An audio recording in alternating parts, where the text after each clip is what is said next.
Hello and welcome to Perspectives, where we take a deep dive into the issues of the day and where we take a look at people's opinion on such issues. I am Ruth Osime.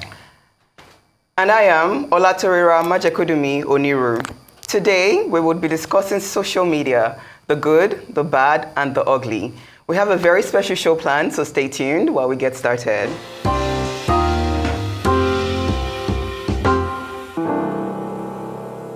Welcome back to Perspectives, on Arise News.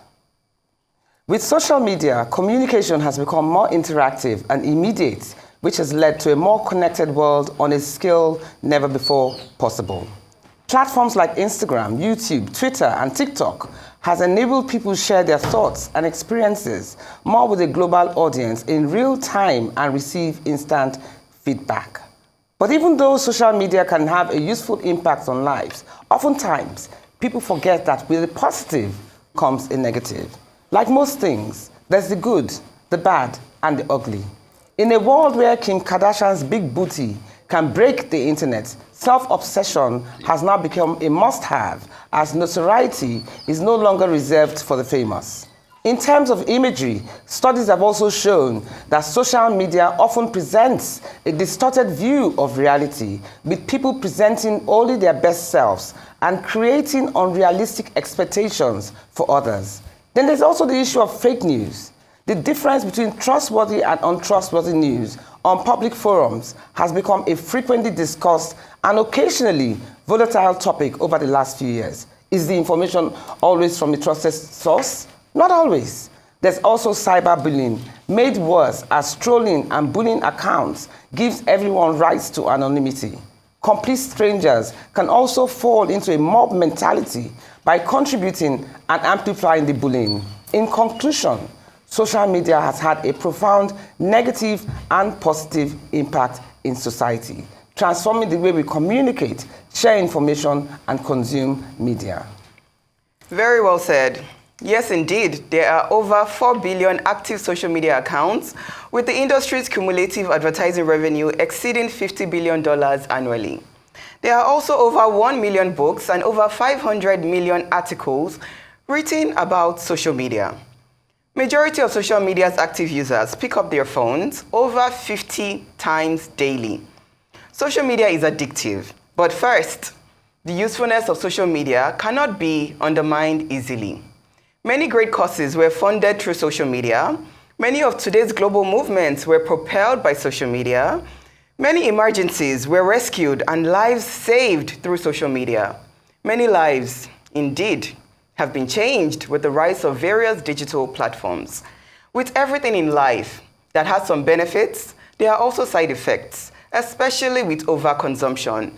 Excessive usage of social media brings on health issues, social challenges, and complex societal issues related to authenticity, jealousy, and toxic digital drama. According to a Korean study of over 50,000 young adults, psychiatric conditions, sleep disturbances, and musculoskeletal problems are all linked to smartphones and social media usage of over 4 hours daily. In addition to health downsides, social media has also been linked to significant financial losses. Many networking apps have been classified as gold mines for scammers. Over 100,000 people globally report losing a total value of approximately $800 million annually to scams that were initiated via social media. Co-host and I will be discussing shortly, and of course we would hear more from our special guests very soon, but for right now, let's watch this special report. Perspectives will be right back. Since the creation of social media, it's been an amazing forum to keep up to date with current affairs, stay in touch with friends, organize events, and a whole lot more.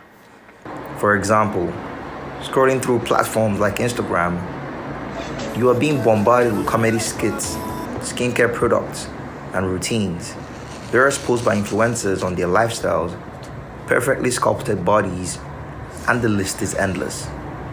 But how much of this is reality? Over the past few years, social media has shifted from a communication forum for friends to a clever advertising platform for businesses and individuals. This means that we can be more diligent than ever when looking through our phones, as social media can have a negative impact on both physical and mental well-being. Social media platforms entice users to showcase an image of perfection, from exotic vacations to mouth-watering meals, glamorous events, and envy-inducing possessions. Users often project an idyllic life that appears to be the epitome of happiness and success. This portrayal garners attention, likes, and validation from followers, feeding a cycle of seeking external approval and admiration. While social media can be a powerful tool for inspiration and connection, it's crucial to strike a balance between its benefits and potential pitfalls. Today on Perspectives, we'll be taking a look at the pros and cons of social media, how to set boundaries and limit what we consume on social media, amongst other issues. That was a great party, actually. Tony Limelu's white party. Maybe I should have worn this instead of what I wore. Anyway. That many people were not invited to, but it was all over social media. I know, but that's also another thing the good, about... the bad, the ugly, right? That's another thing about social media. There was nothing ugly. It was a good party. Now, as much as I understand there's a good, the bad, and the ugly with social media, we cannot but admit that social media really has changed a lot of lives for the positive. You know, businesses have grown way much faster than they would have done if there wasn't social media. What I now wonder is the old-fashioned form of public relations, whether those channels are now being rendered obsolete.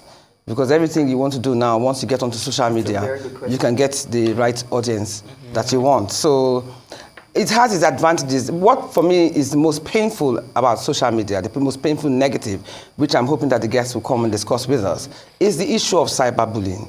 Because people have been known to actually commit suicide. I just want to touch on that point where you said maybe old media platforms are getting obsolete. Yeah, the old-fashioned ways of absolutely. So there was a research that indicated that many businesses, if they are not on Instagram, they won't get customers, like literally. So there are some restaurants that if people haven't seen their social media pages and vetted them and said, okay, other people went there, okay, this is what you look like. If they are not on Instagram, there's not a presence.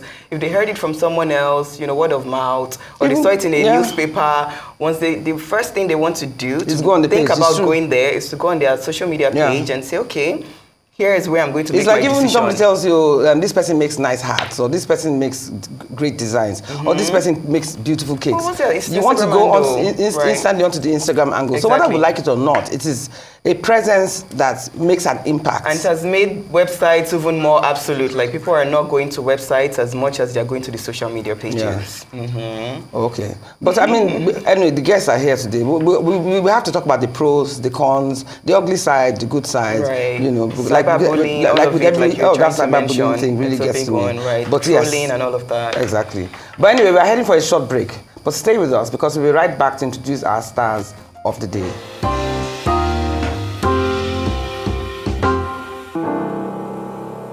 Welcome back to Perspectives, the Arise News. Time to introduce our guests. First is Bolanle Austen-Peters, heralded as the queen of Nigerian theatre. She's a lawyer and an award-winning film and theatre director. Her plays have traveled the globe and recorded highest-grossing plays in Nigeria. One of her latest productions, titled Fumilayo Ransom Kuti, just won Best Feature Film and Best Screenplay at the annual Africa International Film Festival. Bolanle is the founder of Terra Culture, BAP Productions, and Terra Academy for the Arts in partnership with MasterCard Foundation. She is a fellow of MIT University. Very warm welcome to Perspectives today. Glad to have you with us. It is my pleasure to be here with both of you. Thank you so much for having me. On this segment too, we have with us, talking about Josh Taylor, who is an accomplished communications leader with over 30 years worth of experience in creating, managing, and sustaining communication programs at local, regional, and global levels. She is the founder and CEO of Scott Communications, a company she established following a business and asset transfer of global strategic communications consultancy, Hill and Nielsen, Nigeria, H&K, where she has served as the pioneering managing director since 2015. Tokumbo's expertise spans executive development and trainings, internal and external communications, advocacy, strategic guidance, stakeholder engagement, and campaign development across diverse sectors. Ladies, it's a great pleasure to have both of you here. Thank you so much. Thank you so much. Thank you. Now you, Bolande, you're telling me what am I going to talk about social media? But don't worry, you will have a lot to say. Yeah? But let's start with you, Tokumbo, because this is really your field. You know, like I was just saying to her earlier on that a lot of people now, their businesses only thrive better when they are on social media. So what now happens to the old-fashioned way of PR, magazines, newspapers, radio jingle, and whatnot? Has it now been downsized and increased through social media? No, I think social media complements traditional media. And don't forget that it's not all brands, it's not all sectors that will go on social media. For consumer goods, perfect, because you can put your brand there, you can talk about your brand, you can have influencers talk about your brand. But when you're doing big deals, right, you might use a LinkedIn, for example. So I think it complements, but people should ensure that they use the right channels. LinkedIn is, you know, it's a corporate platform. Instagram is more for the consumer. TikTok, obviously, consumer. Twitter or X, you can combine. So I think it's a complement, because when news are breaking, you're still going to go on blogs. And don't forget that most of the news channels that are on social media, they pick their news from the mainstream news. Because people don't really place the news on social media.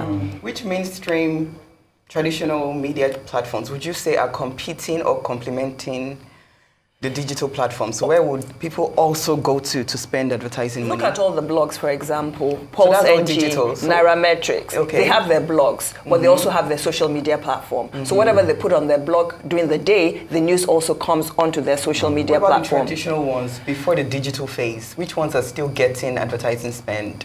TV, print? Most of them do. Okay. Most of And them besides, do. most of them are also Most on of social them media. do. Business Day, you know, you put a news on Business Day. Social media. It's So on you're still social going media. back to So that all of social them, media. it just complements. What they're just doing is having a wider reach. So you have the people that read the traditional, you have the middle, younger people. So you're just getting a wider reach, because the actual newspaper print has actually gone down. And it's cheaper for them to be on digital than doing the print. Most of it have converted to 90% digital. Exactly. And you have a wider audience. And not only in Nigeria, you have a wider audience abroad. Yes. So Yes, yeah, you're right. But that now brings me to you, Bolanle, because I remember you said that you didn't even get into social media until much later, after much pressure from your staff and what have you. So give us a living example of how much difference this impact this has had in your business. Right, By so going onto social media. for many years I resisted it, primarily because I guess I didn't really understand the value. And from my perspective, it was a very sort of like mundane, silly thing to get involved in. So my staff kept pushing me, and then eventually, about 4 years ago, I got my first Just 4 years? yes, account. You mean personal or company account? The company had, but still, Okay. you know, everything is driven by the CEO at the end of the day. So we weren't really big on it. And then 4 years ago, especially when we wanted to go into movie making, we recognized that we needed to reach out to a larger audience. Believe it or not, it has been an amazing transformation. Like night and day. I'm telling you, unbelievable. In terms of brand awareness, advertising, real-time advertising, I push something out there, it's seen by millions of people instantly, you know, because also if you have followers that have a lot of followers, so it sort of like magnifies what you put out there.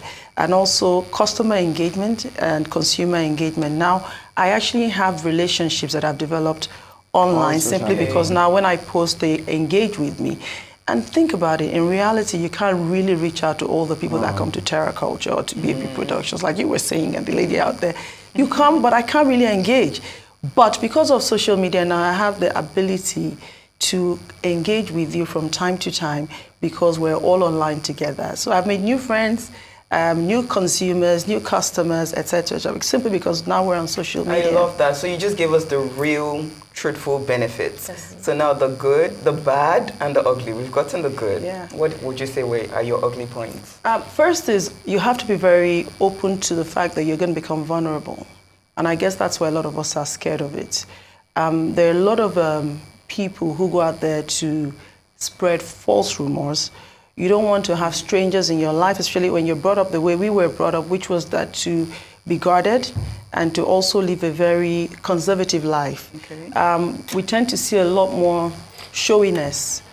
You know, toot your own horn. That's what they're told. This generation, our generation, is completely different from what you have out there now. So that resistance, to be drawn into that craze, that's almost maniacal. People actually, it's a brand new world. So when I began to understand it, I found out that there are actually two planes that we exist in right now. You have the physical space where you and I are existing right now, which is a traditional form of engagement.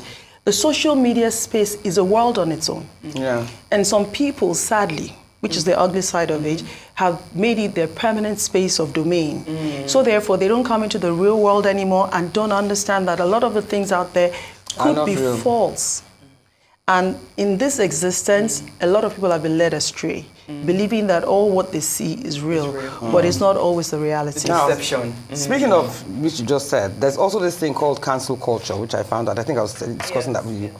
And it is where a person's reputation is destroyed, even if, and sometimes the allegations can be false, you know, but this person is already judged without, I mean, there was an incident of a lady who claimed that she was raped by somebody, and a few days later came out and said, oh, she dreamt about it. So there's another person who, because he was wrongly accused of rape, he lost all his contacts, all his jobs, or he was doing a lot of branding. A lot of his clients stayed away from him. So Tokuma, I want to ask you, how best can such damage be managed when that kind of thing happens? Ruth, it's a very difficult one because the internet never dies. The story is always going to be there, you know. And I think we've had an incident, and the only thing that saved that particular person was the liar actually came back on social media to admit they lied.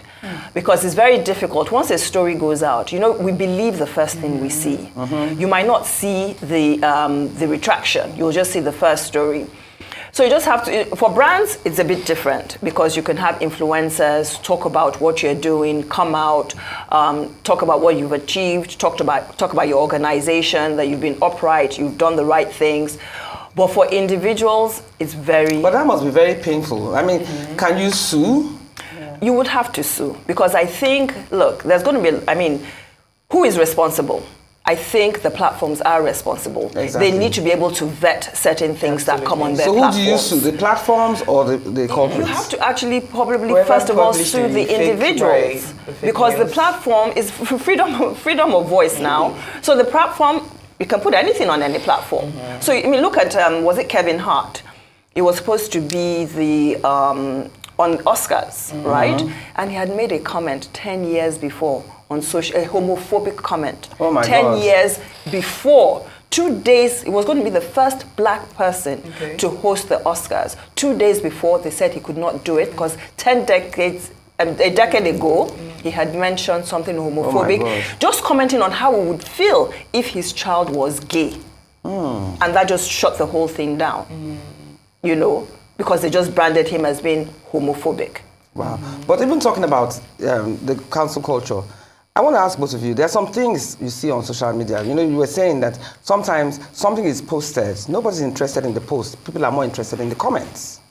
So do you also think that sometimes people intentionally cause rancor and controversy by posting something they know will garner attention to them? Absolutely. There are fake accounts created just for that. Absolutely. 5% of accounts are fake. Absolutely. As Bolanle said, there's the real world, people like us, and there are people who don't have a life. They're living in this cocoon world. That is where they get their pleasure.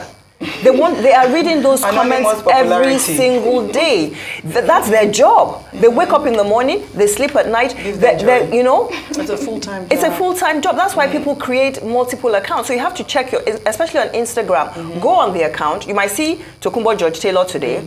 Go and check. You might see that Tokunbo has been Bolanle, has been Ruth, has been so many names. So that's a good way to check. Because if you check, you're controlling several accounts at the same time. You're and that's how they still on the internet as well. And that's where cyberbullying also comes in. You sell one day as Tokunbo, tomorrow same site. My goodness. You've changed to Ruth. How time consuming. Also it's a very cowardly way of approaching life. So people that ordinarily would not speak to you in public, people that ordinarily would not have access to you, they hide behind the facade of a machine and use the internet to bully, lash out visually. You know, Rebelling. yes, it's make up stories. And like you said, for me as a lawyer, what is most damaging is this thing that, you know, all of a sudden in the real world today, you're no longer innocent until you're proven guilty. And it's even more damning when you're a man and it's a situation where one person's word is taken against yours, and there's nothing you can do once that kind of information goes out.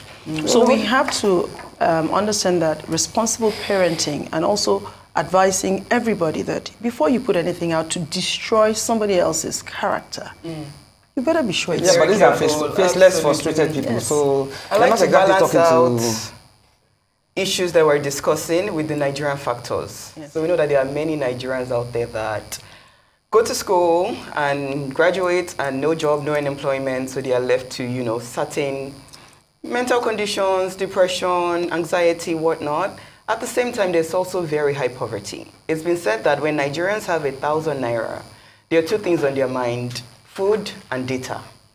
So they get that data and they want just a bit of joy. So when they go on social media and they're scrolling and they're seeing, oh, people enjoying life and someone looking very beautiful, makeup, whatever, the fake living is in their faces. People are having fun, partying. And that depression sinks in so much more. It tends to make them want to do certain things that ideally they shouldn't do. There's no justice for that. But I want to say, what advice would you give young people who are going through it, whose only hope is that phone in their hand where they can just go on and do whatever they feel like they can do, but outside of it, they feel like there's nothing else, no hope for them? Don't believe anything you read, honestly. Would I go and put bad news about myself on social media? Even if I'm crying, I want people to feel that, oh my gosh, everything is happening well for me. So you have to be very cautious. You have to really say, is this really real news or is it fake news? I mean, it's very difficult. I don't know whether you have anything, but don't believe everything you I also ask, Can I just, go on there. please, let me just address something very important that you mentioned. You know, the situation of things in Nigeria is so bad. Young people are going through so much. And I think that at some point, we also as adults and people who consume social media content have to become responsible about the truth that we put out there. Exactly. Because a lot of people who have a lot of followers actually live in a fake and unrealistic world. And they paint this picturesque, beautiful life that is not real. And it further depresses these young people who are watching, and do not have anything else, you know, to do. Nothing else. You know, so I worked in a refugee camp, and I know that the worst thing to do for a human being is to dehumanize them to the point where they have no job. Wow. So when you wake up in the morning and you have nowhere to go to, we came here today to arise. We don't have our jobs. And they sit 24/7, 365 days of the year. They say something. The devil, an idle mind or hand is the devil's workshop. That's what happens. But I wanted to ask... Let me just add something. I don't even think it's young people, to be honest. My mom is 81. 4 years ago. Don't tell me your mom is on social media. media. She's addicted. Ruth. She is addicted to social media. My mom stopped sleeping for some time. You'll see her sending this Owambe. She sends everything. The first day I traveled with her after she had been hooked on social media, as soon as we entered the flat, talking about Wi-Fi. I was like, Wi-Fi. Do you have Wi-Fi? She is addicted. Everything going on in Lagos. She knows it. She will forward it. She believes everything, whether it's true or not. Exactly. So just forget it. My mom would be like, who's this person? Look at this person. Look at till 2 a.m., 3 a.m. I like that you brought that up. So what's the mitigation to that? Would you advise that limit social media to 1 hour per day, 2 hours a day? She's not praying for social media. But you know the funny thing, now that you talk about this social media, there's also Can you answer that question for the mitigation? Like, what would you advise if you see that the social media is affecting our health, like the ugly part of it? Couple of things, you know. I know Bolale does it. Screen time. You have to stop that screen time. At night, takes a lot of discipline. It takes a lot of discipline, but also on Twitter, you can actually mute some comments. If you don't want to hear anything about sex, if you don't want to hear anything about sex. How do you do that? So you can mute on it so that anything that comes up about a topic, if you don't want to hear about politics, you can mute. And then you can also follow only the people that are for you. Okay. No, the people that are for you are people they want you to follow. But do your own following, so you ignore everybody else, you know. And then, obviously, Instagram as well, you can choose who you follow and reject others, but you can mute. Reducing screen time. Anyway, now that you said that, you know, the social media comes with a lot of, some people embrace notoriety. Yeah. And the more popular, the more notorious they are, the more popular they become. What I want to ask is that, does social media popularity even translate to cash? Ruth, people are making money. Let me tell you now, the whole of University of Lagos, apparently, they're all content creators. Wow. And it's either they make it, but this is how it happens. I can go on Twitter now, I can make a skit, right? I can put a brand's name in, the brand will pay me. Somebody might say, oh, I love this skit, this girl is good. They can send me a rose, and that rose can translate to $10, and I get paid at the back end. So depending on how many people you're following, or following you, your engagement, your skit, this has now become like a TV station without a TV. And so people are consuming news. You don't have to have a TV station. You don't have to have DSTV. Everybody on the street, they have this, they're following them every day. And don't forget that whether you're rich, whether you're poor, whether you're on the bottom of the economy, everybody has access. They have their own person that is doing the skits. There's a lot of money being made. But how much do they get paid for the skits? Somebody just made like 120 million. It depends. Wasn't it become a pyramidal scheme whereby maybe a few are making money from it and the others are just so the real big ones are Twitter, YouTube. No, sorry, TikTok YouTube, yes. and YouTube. Any streaming platform. Twitch is also very good, but we're not very heavy on it in this part of the world. But any streaming platform. Which one is very good that we're not heavy? Twitch. What's Twitch? Is another, So take YouTube for example, right? You have an advert in between. You're promoting Arise. You're making money. You mention Arise. Arise are paying you money. You know, you're making a lot from the back end. They can see your algorithm. You're bringing a lot of people into the platform. The platform also pays you. But that's good. But has this now downplayed? You know, in those days, if you were famous or you were popular or you were known for something, you had a talent. It took years to build this thing. So now, are you saying that to become famous now has been so diluted that anybody can wake up today and become an instant celebrity because of social media? Yes, well, let Bolani take that. I think so. I honestly.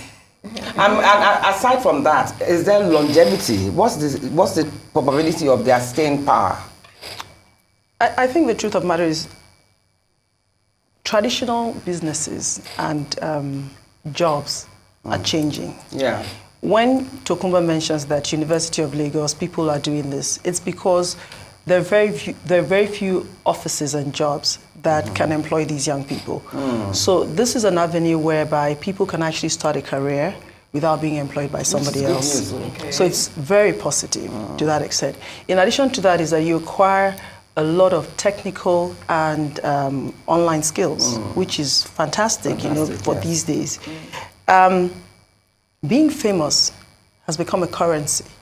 Yes. It is, fame is also something. But I wonder about the longevity of their staying power. The truth is what she just mentioned to you. If you have followers, it translates to money. Okay. So we're looking at it from the perspective of, this thing is just people being silly. In reality, all these guys that are doing all the fun skits, that are being funny, they are turning their talent into money.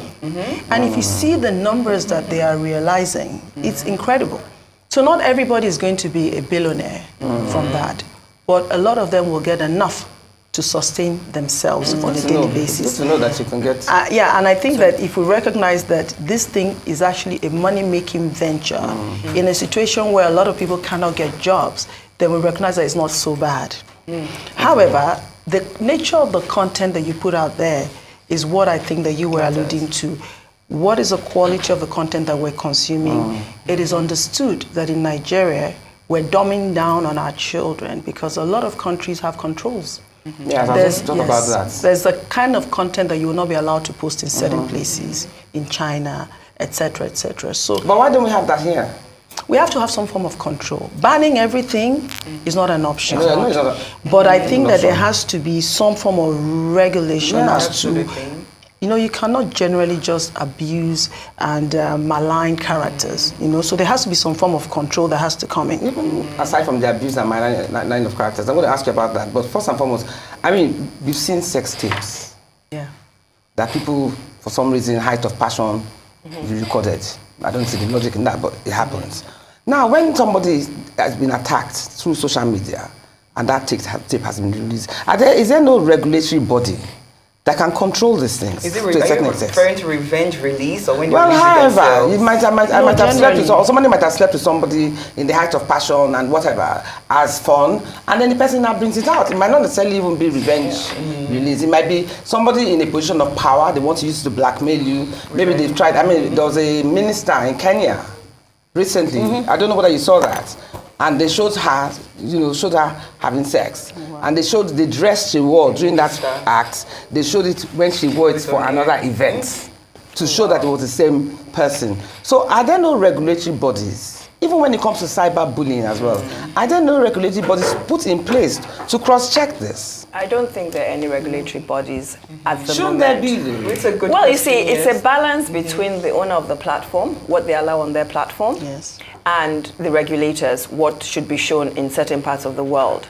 But I think also, as Nigerians, we're sometimes very complacent.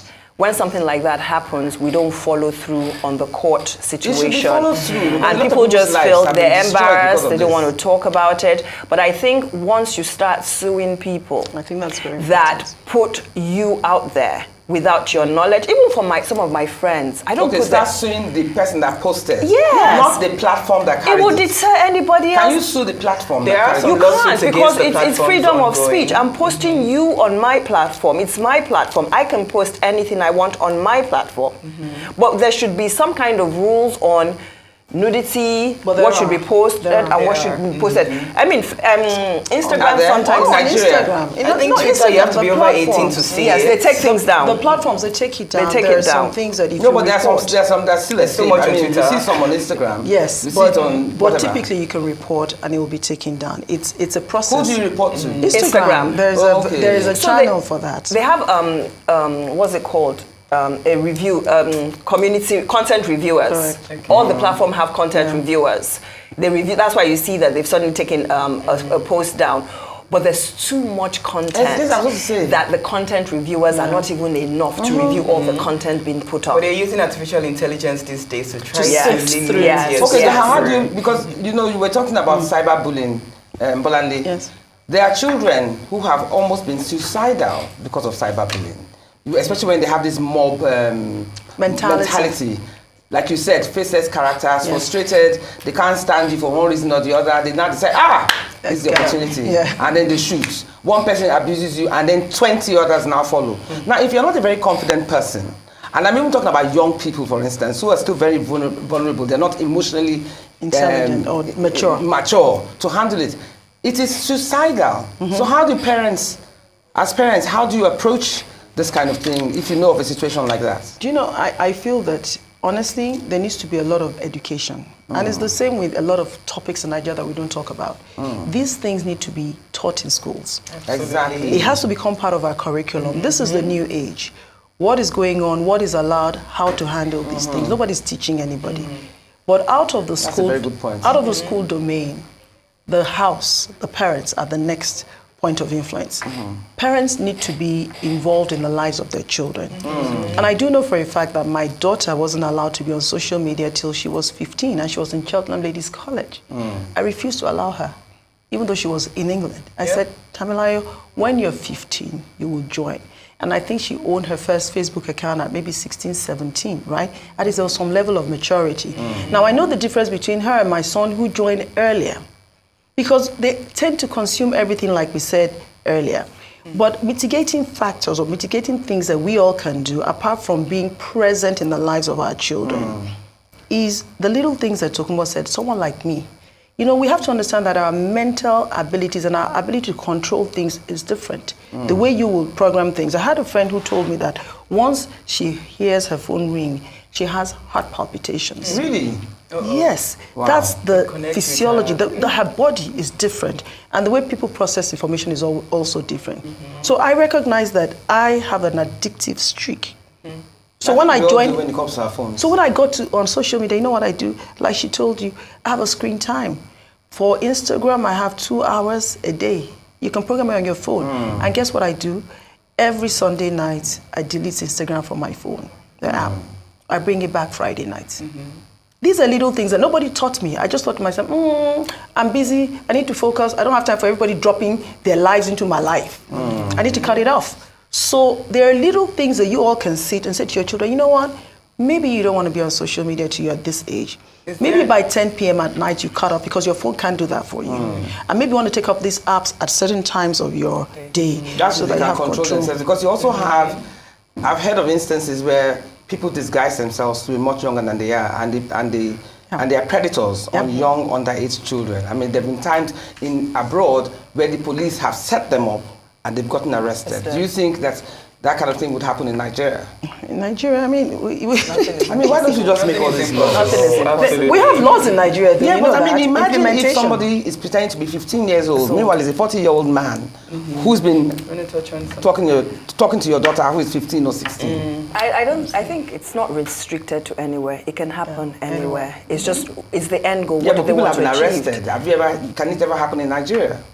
I think they were trying to make some laws at one time, but we don't follow through. We don't follow through. And I think one thing, Bolanle is saying that there's a certain thing about social media. It spikes up the dopamine.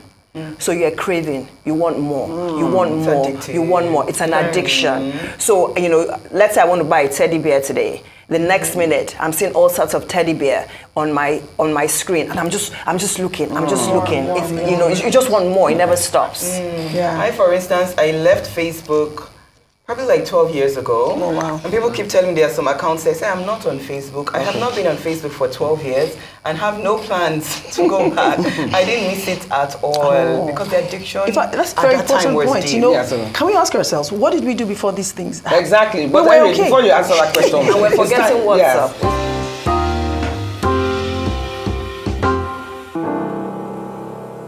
Anyway, sorry, girls. We're going to have to round up with you guys. So, any last words? Just a minute each. I think for me, because I work more on the corporate side of things, I think for corporates to go on social media, they need to know clearly who their audience is. They need to know what they want to communicate, how they want to communicate. It's about their brand. It's about their products and services. They need to know their story arcs. They shouldn't just be everywhere. They should know what they want to stand for, and that's very, very important. Thank you so much, Tokumbo. And Lady B. I think that social media is very good. It has its positives and its negatives like everything else. We just have to learn to manage it and understand that there are two worlds, like I said earlier. There's the fake and the real. Thank you so much for being with us on Perspectives, Bolanle Austen-Peters, and thank you, Tokumbo Jostilo. Thank you. And I will call you guys again. Don't worry, we haven't seen the end of this yet. We're here to support you. Thank you. Anytime. Thank you. Thank you so much. Lovely.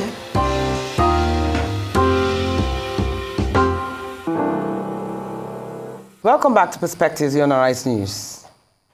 Earlier on, we told you about someone else joining us on the program, and she's right here with us. Stephanie Kadri is popularly known as Steve Red, a trained linguist, certified life coach, emotional intelligence, and cognitive behavioral therapy practitioner. Stephanie has a progressive drive to help individuals and teams identify, ignite, and optimize their ability to impact and transform their societies while pursuing personal, team, organizational, or societal goals. Great to have you here with us, Stephanie. Thank you. Okay? Now, you heard what our two other guests were talking about social media, the good, the bad, and the ugly. So I want to approach it now from the emotional end. What are the steps that you believe people should take to reduce the negative impact on social media on their mental health? I particularly like what Madam Bolanle said, when the ability to just shut your phone off. These days there's a lot of thing of pressure, there's pressure out there. So this is my phone. You're not taking it. Pressure is given. It's a choice to take it. So when you realize that pressure is mounting based on, you look within and you let go of the pressure. And many times the reasons we're not able to do that is because of a hole within. And I like to say that one of the challenges we're dealing with in this era of the increase in social media is an identity crisis. And that identity is what makes us to now want to plunge and hold on to every other thing that gives us a sense of feeling, but then it is not. And then we keep stretching ourselves to the point where we're getting overwhelmed and overwhelmed. So, hey, you bought the phone, shut it off. It's a cell phone. You don't have to be the prisoner. Yeah, but it's not as easy as to make it sound. I mean, if okay, have you tried using your phone at parties? Oh yes. You almost go mental. No, it depends on how we have taken it. Because the truth is, if it is killing me, then I drop it. The thing is, for example, just she said she put 2 hours. I timed my phone. Okay, 10 o'clock it shuts down.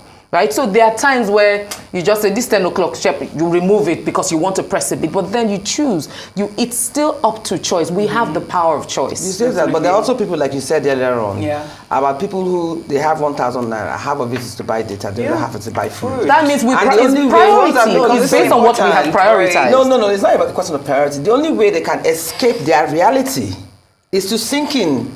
So that is the thing. Into this fantasy world. But there are options. There are always options. It's because that's the only option we give ourselves. It's because we think to run away from something. It's just like how we give into addiction, because it is actually an addiction. So we only look at the addiction of drugs and alcohol. Social media is an addiction. It is a very strong addiction. The inability to say not now. The inability to push the phone away. The inability to say, no, I'm not going to wake up in the morning and reach for my phone first. I'm probably going to say a prayer or do a bit of a meditation. It's a choice.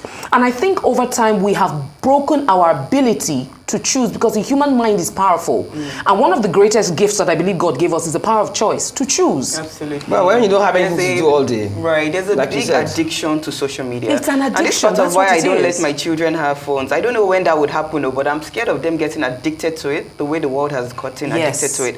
What would you say are some signs and symptoms of the addiction today? You just mentioned one, waking up and picking up. The first thing you do is to pick up that phone. Oh, we are driving. Yes, right? Even I am guilty of that. I'm not going to lie, you know. And then it's not the thing of...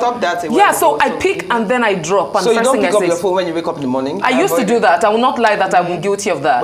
But then it's now a conscious effort. It's a conscious effort to say, good morning, Lord, first. And then just stretch a bit. Get up, stretch, drink water. It's a conscious thing, because we have slipped into the addiction unconsciously. I don't take my phone. We have slipped into the thing of getting to the... When we're driving, check it. Most people are driving like this. Can you imagine? That's very dangerous. Yesterday I was walking to the gym and I saw a lady. She was going to drop her children off. She was on the phone. I looked behind. There were children behind. She wasn't looking forward. I had to tell my son, I said, if you ever see me pick up my phone, tell me to drop it. Say it nicely, politely, but tell me, Mommy, please drop your phone. You only have 1 minute because left. It's become as unconscious thing. So the ability to choose ourselves to say no, to prioritize and really ask. We refuse to sit with our thoughts because sometimes it's clouded. We're trying to run away from our pain, so we inflict pain on others, and that's where the social media, cyberbullying comes in. The people that bully are deeply pained, but trying to run away from it. They are pained. Yes, they're inflicting on other people. So we need to come to the place where we sit with our thoughts and really ask and get help. What we think is happening to us is not only us. People are going through it. We want to round up with the help Speak to people, get help, speak to therapists. So I'm doing something, for example, it's a resilience conference I put together. And interestingly, today is exactly 7 days that I was fired from a job. And I contemplated suicide. You were fired? Yes, I was fired from a job. And you contemplated suicide? And I contemplated suicide. Yes. 7 years. And you're a life coach? Yes. So in spite of that, 7 years in, and then what helped me then was the choice. That you will never get to the stage where you that is the thing. And I contemplated it, but then I chose otherwise to say, life cannot end because I lost something. Life cannot end because someone accused you of rape. I thought you had gone past that level of where you can still contemplate because of all the talks that you give. No, I mean, that was 7 years ago. Oh, 7 years, sorry. I don't know why I was thinking of 7 days ago. 7 years ago. Sorry, it's exactly 7 years today. And the thing is, when we are overwhelmed, one of the things that has been birthed from that is a program that I called UR3. It's a resilience summit. Life happens. Social media can happen to you. Someone could accuse you. Someone could mess up your name. You could lose a job. Anything could happen. How do you bounce back? I like the resilience conference. That's powerful. Yes. So the resilience conference holds every year, at the beginning of every year, to say, hey, the year may come with different kinds of things, but you must be mentally, emotionally, and physically resilient. How do you build resilience progressively? And that's what happens in social media space. It's not all about there. How do you stay strong regardless of the pressure in there? Thank you so much for your combative discussion as always. Even though time was against us, but at least you got your message across. Thank you so much for being with us this morning. Thank you. And we hope to see you again soon. Thank you, ma'am. Now, they say all that glitters is not gold. But nowadays, it can sure look that way, especially on social media. With everyone presenting the seemingly perfect versions of their lives, It's easy to get caught up in their so-called highlight reels and dive into a pool of comparison and self-doubts. If you find yourself feeling this way, try to remember, not everything we see online is real life. You can never truly know someone's entire story just by looking at their social media posts. And if what they share seems too perfect, we can all take a step back and remind ourselves how social media isn't always an accurate portrayal of reality. And I keep saying, and I will continue saying, always remember that life is a learning curve. You've been watching Perspectives here on Arise News with me, Ruth Osime. See you next week. And with me, Olatorera Majekodunmi Oniru. And the final wrap-up for today, it is advisable to limit social media usage to your ideal or most minimal necessity. The key to a better world today is intentional humanity. Our world needs a much stronger dosage of healthy decisions and bold resolutions. My name is Olatorera Majekodunmi Oniru, and I love all things greater humanity. Thank you for watching Perspectives. Have a very great weekend. See you all very soon. Goodbye.